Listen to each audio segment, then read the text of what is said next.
বরিশালের অভ্যন্তরীণ রুটে লঞ্চ চলাচলে নিষেধাজ্ঞা।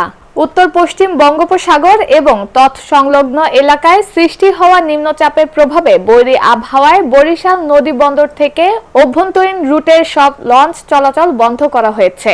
বৃহস্পতিবার 29 মে ভোরে এই সিদ্ধান্ত নেওয়া হয় বলে জানিয়েছেন বরিশাল নদীবন্দর কর্মকর্তা শেরিম রেজা।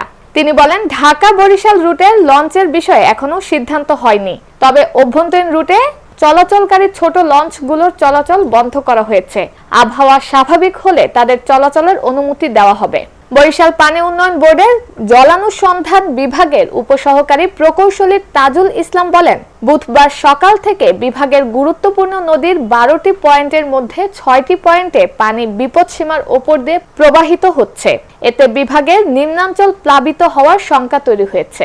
বরিশাল আবহাওয়া অফিসের ইনচার্জ বশির আহমেদ বলেন, বঙ্গোপসাগরে লঘুচাপ সৃষ্টি হওয়ায় সাগর ও নদী উত্তাল রয়েছে।